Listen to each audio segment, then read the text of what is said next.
Are we running yet? Are we recording? Okay, great.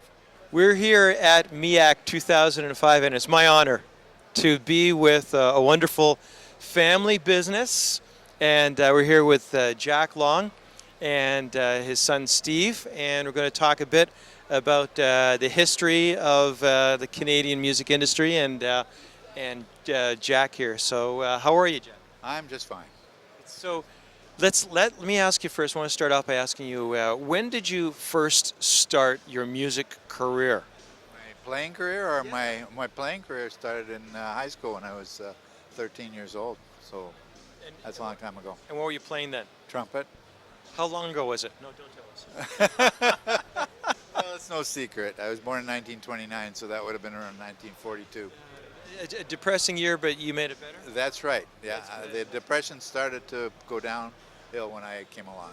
But I got it improved for them. no, when did you start what instrument were you playing? Trumpet. Yeah, yeah. And did you play what bands were you playing with? You playing? Played with sort of everybody in town. I worked a lot as a trumpet player. Played with lots of people. Worked in Montreal. Worked in the States on the road for about a year, and worked in Toronto, of course. And then when did you start deciding that maybe you wanted to start selling musical equipment? 1956. Tell us a bit about that. Well, I was doing okay playing, but I was a little bit bored with it, Yeah. and somehow I got this idea that I could sell instruments. I went through University of Toronto in the music course, which is music education course. Most of my classmates were out teaching in schools, and I got this idea that if I had something to sell them, I might be able to sell instruments to the schools where my ex-classmates were the teachers. So you already had a few customers lined up. Well, I won't say I had customers lined up. I knew a lot of people Yeah. that I thought might turn into customers if I did it right. Got lucky. So where was the first store?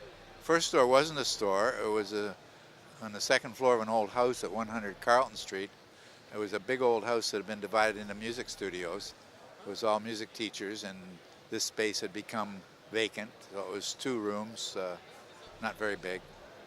And you're just selling and showing people the wares out of there. Yeah. And do you remember was the first musical instruments that you were selling out of that place? Well, I had a line to sell, which was King Band Instruments out of Cleveland. Oh yeah. And I managed to get the franchise for that.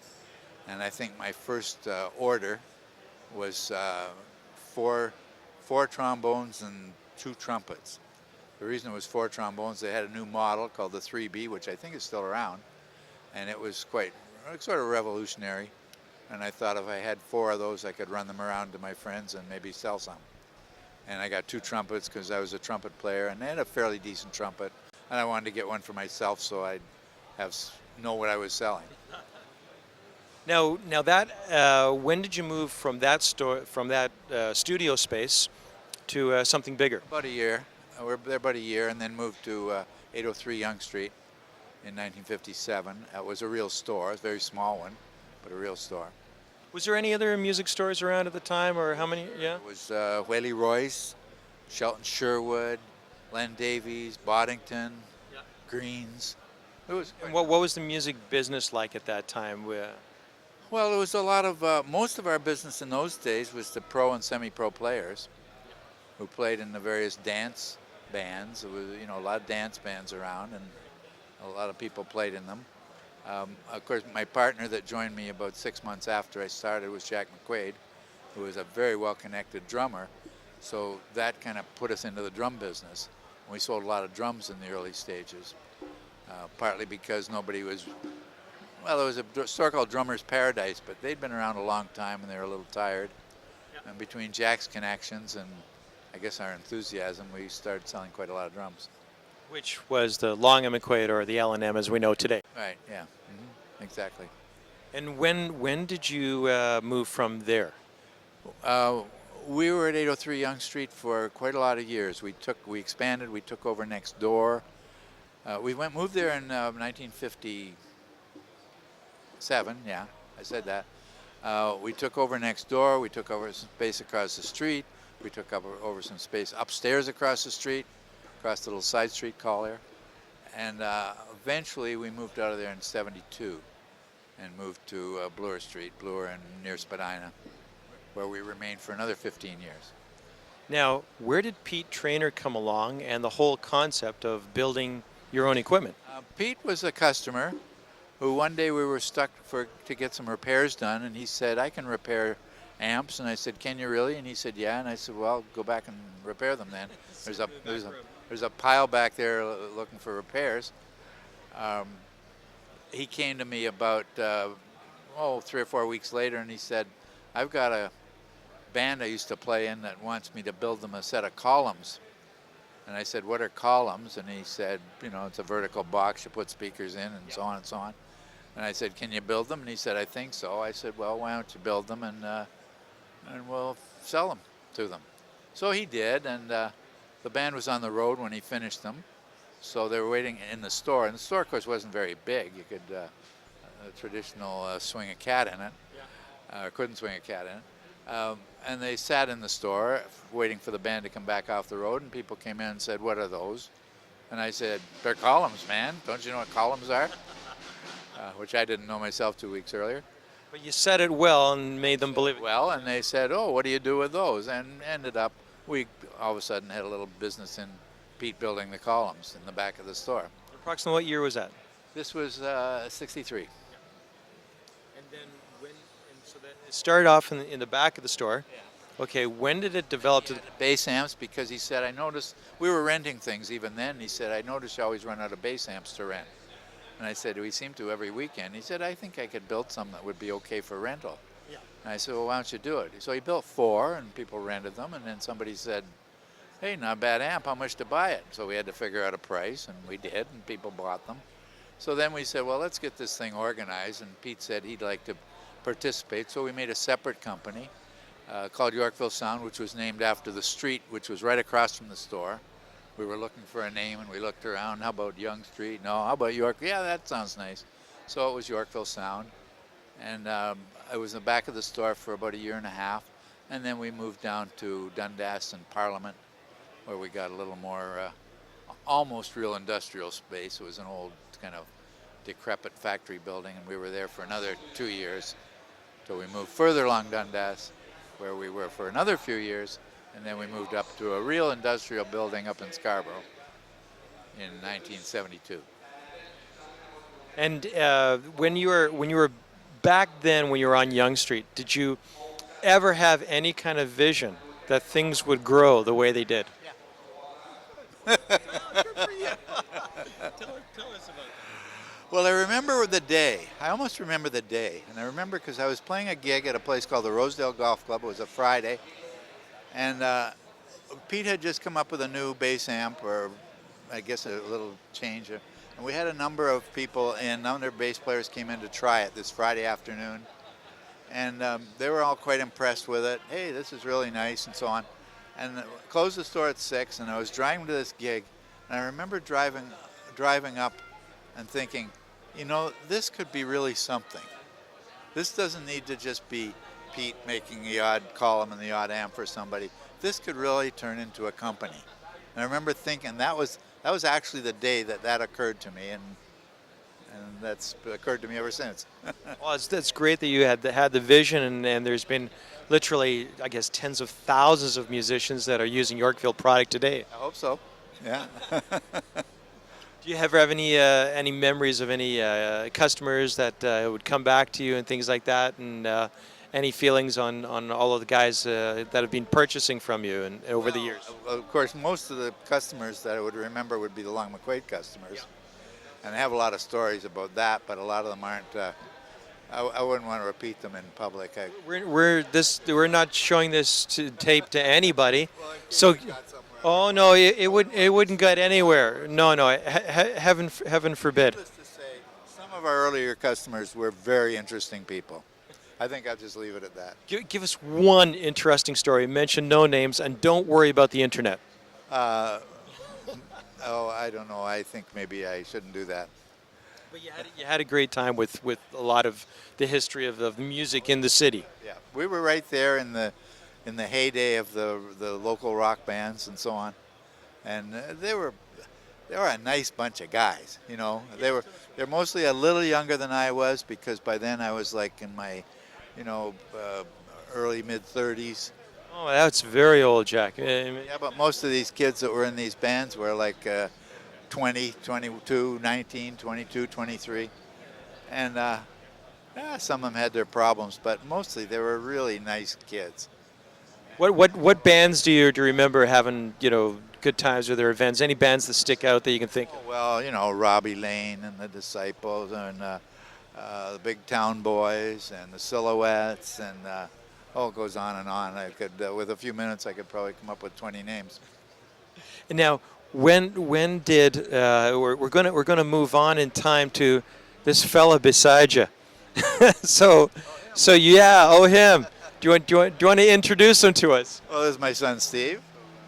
Grew up in the business, you could say. And of course, now as the boss, I do whatever he says. Does he pay you well? Well as can be expected under the circumstances.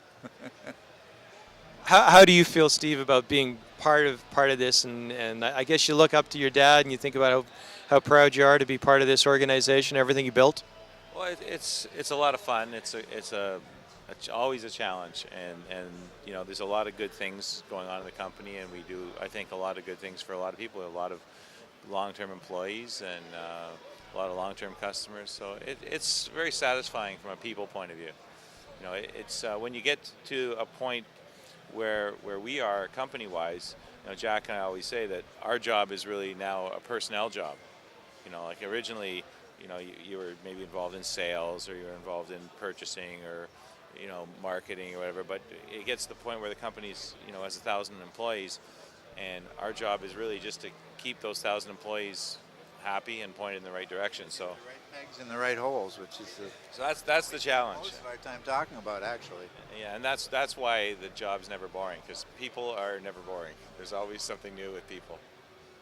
Now there is more than a few Lang & McQuaid stores across Canada. How many stores do you have about? Well, 25. About to be 26 in a few months. But can we say? No, we won't. We'll keep that one a secret. I don't care. Do you? No, it's fine. It's what is it? Markham Road and Major Mac. Major Mac. That may come on about we made January. a decision when we started seeing the big box store thing happening in the States. We made a decision that it's either go big or go home. You know, so when we started investigating what they're doing and the resources that they have, we said, well, you know, we can either become one little store and try and be smart, or we can try and meet them head on and be smarter than they are. So I think we've now got the critical mass to allow us to afford the things that we need, like, you know, good marketing areas, good personnel, things like that. So we're ready to take on A lot of this, you know, I have to give Steve credit, because he's made a lot of difference in the company and really developed it to another stage from where we were 5 or 10 years ago. So what you're saying is that despite the fact that he's your son, you still would have hired him. Yeah, I think I probably would. And you also have your other son working at the store. I have two other sons. I have two other sons, yeah, working at this in the company. Well, Jeff, you probably know Jeff. He's does a lot of the marketing. He was manager of the PA department at the Bloor store for many years. He's gradually drifted more over, and now he spends most of his time on various marketing, sales, advertising kind of things. And John is the other brother. He works in Bloor, primarily in the credit area, and he comes up with a lot of good ideas that we follow up on, and some of them work out quite well. Actually, in terms of credit, I've heard probably one of the most wonderful things I heard about Lang & McQuaid is that when musicians were just getting started, that it was in fact you that showed them some trust to get them going. Well, yeah, because nobody else did. And it wasn't hard, because most of them were very trustworthy. Even the wildest guys that you would think, would you give credit to him? Well, we did, and they paid. They didn't all pay, but most of them paid. So yeah, there's still like a sense of honor among musicians. oh, definitely. I mean, they're different kind of people. And they may be wild in this way, but in certain other ways, they're as honest as the day is long, and I'd trust them with anything, and we did, and it paid off. Drummers. Oh well, I said musicians. Oh, man, I hope this isn't publicized because some of my best friends are drummers. But we wouldn't hold that against you. Well, poor drummers. We always give drummers the worst of it. They're really good guys. If any of you drummers out there are worried about it, you're really good guys. I have a son that's a drummer, so Your son is in Brother. the next generation. yes, he's a drummer. So I don't hold out a lot of hope for him in the future. But The other thing that makes us joke a lot about drummers in the company is the company's virtually run by drummers. Exactly. Fred Terrio's a drummer, Mike Clue's a drummer. There's drummers all over the place running. So half of our store managers are drummers. One of the things I see about your company is that it really is a family-oriented company of employees that you've got. Oh yeah, we can have long-term employees, and we think that's really important because, people can learn. We'd say anybody been with us for less than 3 years is kind of a new guy.